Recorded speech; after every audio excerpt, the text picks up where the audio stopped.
The fact that I have hunted ruffed grouse for 40 years does not, I make haste to proclaim, prove that I am an authority. It merely indicates that either something is radically wrong with me or particularly right with grouse hunting. Probably no equal period of time in all the world's history has wrought so much change as in the last 40 years.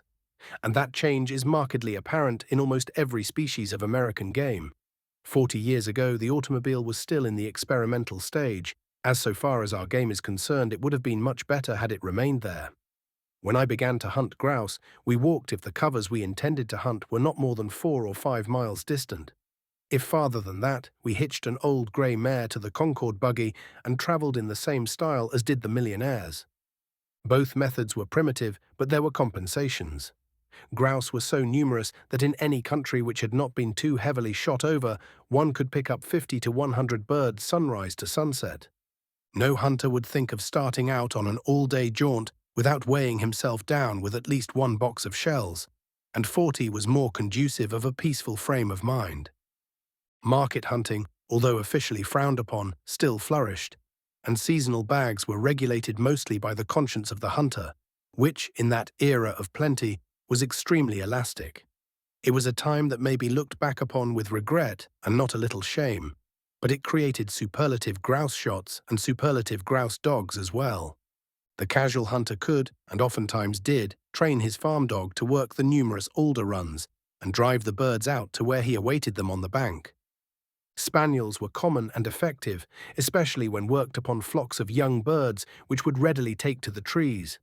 But the real dyed-in-the-wool grouse hunter pinned his faith, as he does today, on setters and pointers, with the longhairs holding a slight edge in popularity.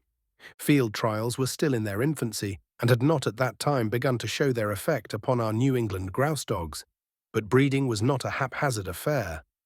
The professional shooters were exacting in their requirements, and their dogs were of the best. Of these, one would be outstanding in his ability to handle grouse, and to him a queue of the best bitches came. He is sired by Carroll's Jack had a significance that is lacking when we mention some of the present horizon busters.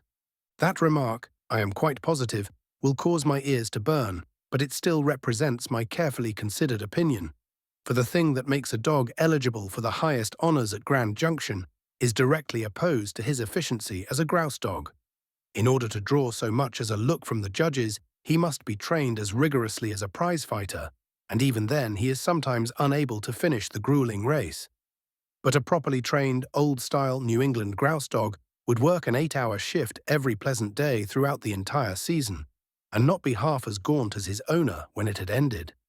I hold no brief against a reasonably fast dog so long as his speed is confined within the area of my vision, but there is no disputing the fact that energy is expendable.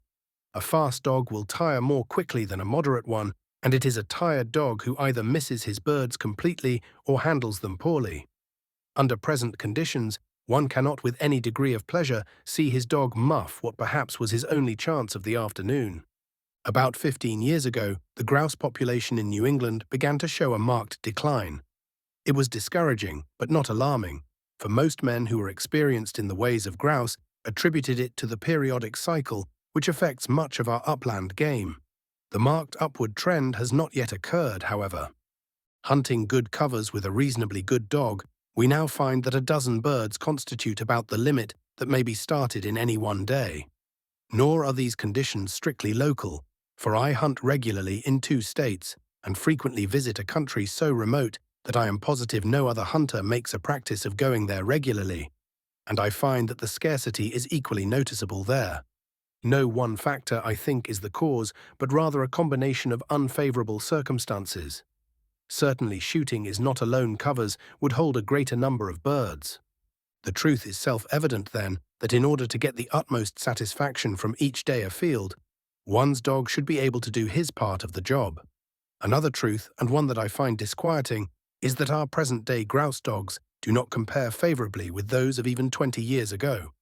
Again, several factors undoubtedly contribute to this effect. One is that formerly a dog could glean as much experience in one season as he now acquires in an ordinary lifetime. But I believe it is not the chief reason. We are by nature people who are satisfied with nothing but the best, and frequently not with that, and we are perfectly willing to spend our money to get it.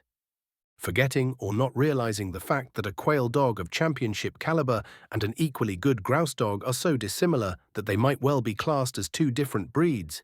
We buy sons and daughters of the former, don our rose-colored glasses, and settle back to await the opening day of grouse season.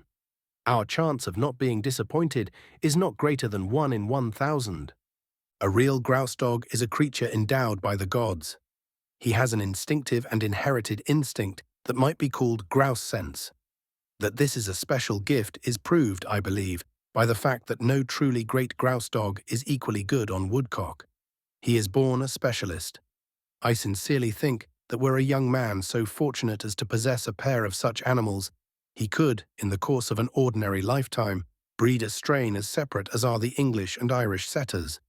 The superlative grouse dog is not only an artist, but a virtuoso. Put him down in good country with a dog of average ability, and the latter will not have the honor of making more than one find in 10. If worked alone, he would probably find most of the birds, and undoubtedly point some of them, but even the difference between him and the real one would be the difference between day and night. Any dog of championship caliber is of necessity a high-headed dog. He may first become aware of the presence by getting their foot scent, but he intuitively knows that trying to follow it as would a hound quite likely results in his stumbling upon the bird. Questing the air with his up-thrust nose, he quarters back and forth across the faint scent, locating the beam exactly as does a flyer, and goes in on it until he receives body scent. So far his work has been superb, but now it becomes sublime. There is, I think, among all four-footed animals, no inherited instinct and highly developed skill so wondrously blended and so fascinating to watch as that with which a real grouse dog goes in on a bird. The experience which he has had is undoubtedly a help, but he was born with an instinct that cannot be acquired. He is a paradox, for at one and the same time he is daringly bold and infinitely cautious. His knowledge of the last inch he may go is almost omnipotent, and because he is what he is, he goes that inch. Almost unbelievable at times is the narrow margin of safety that he leaves for himself. Warned by some occult sense that the quarry is becoming unduly alarmed, he will, upon occasion, draw his body back slightly and make himself less conspicuous until the bird's utter movement has passed, whereupon he will stretch forward again as though drawn by an irresistible magnet. He is not only pointing the bird, but he is locating it.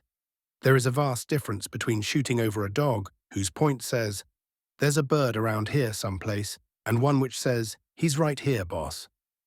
Another paradox is that within certain limits, the closer a dog gets to a ruffed grouse, the better that bird will usually lie. I think the belief is quite common that some dogs exert a hypnotic influence upon their quarry, but to that theory I cannot subscribe. When a grouse becomes aware that a dog is staring at him from behind a nearby clump of bushes, his mental process, if he employs such a thing, works something like this. Oops, danger, a dog right behind me. But he can't see me unless I move, and believe me, I'll stick close as long as he stays where he is.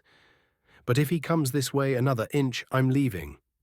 If pointed from a greater distance, the bird is quite well aware that trouble is in the offing, but that he is in no immediate danger. His reaction then is to steal quietly away before life becomes too complicated. He will do that more often now than in former years when his kind was more plentiful, and it is on these running birds that a real dog proves his worth. Attaching himself to the bird by the invisible thread of scent, he will move as the grouse moves, pausing when it pauses, angling off on a tangent sometimes to get more directly on the beam, and moving all the while as stiffly as though there were not a joint in his legs. A dog who will do that has grouse sense, which, as I have implied, is an inherited one. So, I suppose, is common sense, which is of equal importance, for no grouse dog may become great unless he has a generous supply of both. No matter how great his innate ability to handle birds, it will do the hunter little good if they are being handled in the next township. It is true that every dog should be taught to hunt the gun, but to me it borders on tragedy when I see a dog, doing it perfectly, whose brain is not great enough to tell him why he is doing it. Working close in heavy cover is instinctive with some dogs, and it is an instinct of incalculable worth, for 99% of a hunting dog's attention should be focused upon the all-important task of finding game. The remaining 1% is enough to devote to the handler. When that ratio is reversed, as it frequently is by overtraining a not-too-intelligent dog, it is much better for the grouse, but not so good for the hunter. In the past 30 years, I have been intimately associated with 3 great grouse dogs. Fate decreed that I should not be the owner of any of them, a fact that still fills me with regret, but it did enable me to judge them impartially. 2 of them were setters and the other was a pointer, which causes me to believe there is no best breed. There was no difference in their manner of handling birds, could there be, no matter what the breed, for to be equally efficient on grouse, their methods would of necessity be similar. They had another thing in common, without which it would have been impossible for them to become great. Each of them was gifted with a superb nose. Frequently, and especially in the latter part of the season, I have seen them lift their heads in the air and go unbelievable distances to a cover of birds. When an intelligent dog has a generous supply of grouse sense and a nose like that, he has the chance of making good. When I buy my next pup, I shall be interested in studying his pedigree, but not to see how many field trial champions it contains, unless they be grouse trial champions. Located as I am in New England, I shall look for a youngster whose ancestors have hunted our rock-ribbed hills for several generations. Unless I am familiar with them, I shall insist on seeing his patents perform on grouse, and if their work does not impress me favorably, I shall look elsewhere, for I am convinced that the qualities I demand in my dog can only be inherited. I shall not buy a pup under 6 months of age, and preferably not much more than that.